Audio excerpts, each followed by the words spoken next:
All right, we got ducks. We used to have chickens for laying eggs. We had the Isa Brown chickens, with a commercial breed up in Ontario here, and we went with ducks because they lay just as well as the Isa Brown chickens, but we can get the eggs off them and hatch them in the incubator, so we can get our own laying ducks from ourselves rather than buying Isa Browns from the breeders.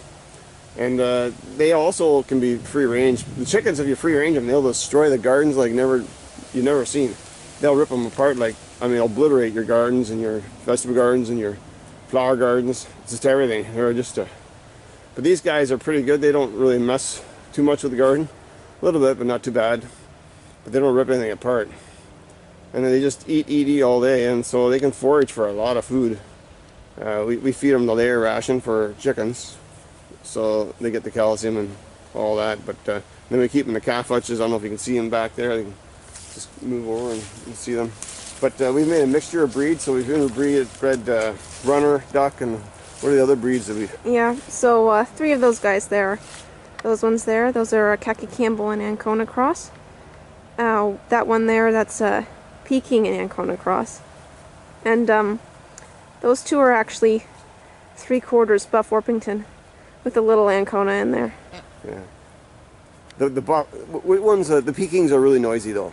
Yeah, Pekings. Don't yeah, get noisy. the Pekings. The neighbors, if you live in the city, I mean, the neighbors won't like it. But the ducks, they'll be nice and quiet if you don't get a Peking, and neighbors won't even know. I just get them, and if neighbors complain, then you have to get rid of them. But I don't think they'll complain. They don't stink. You compost the manure. So, but yeah. Is there anything else you want to add? Yeah. So the calf hutches, they are a little moist. The water does build up in them, so you do have to let them air out.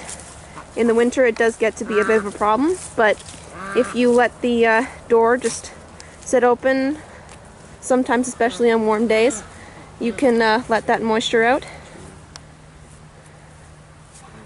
And they need light, so with 14 hours of light? Yeah, So around 14 hours. LED lights going 2 hours in the morning, 2 hours at night, right? Like Yeah, you have to adjust it as the days get shorter. yeah. Make tripods to keep the feeders up. Mm-hmm. So. And our ducks, they drink out of a bucket there. Like, it's not too much of a mess. They don't splash. Like, it doesn't really matter in the calf hutches how much they splash. But yeah, we just fill it twice a day or something like that. We need a pasture for the ducks, but we don't really use it much anymore. We may just very well disassemble it, but it's not being used much at all. And we do just free range them. Seems to be not too bad. So. Yeah. So we have what, 3 calf hutches with ducks in, and there's 4 more new males you bought, right?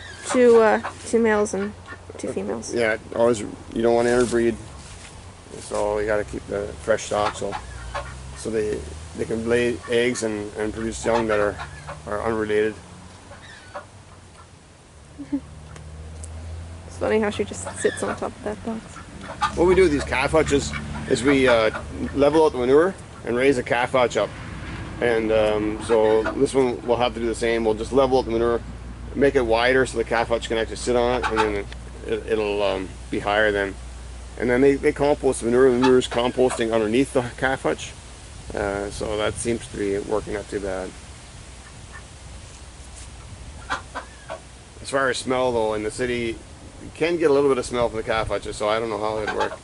Neighbors complain and you just gotta get rid of them. There's that Peking there. She's a noisy one. Holy crap. She's a humdinger, that one. Oh, if we let her out, she's just gonna make a heck of a noise, but I think she's gonna be Christmas dinner. So, yeah. Alright.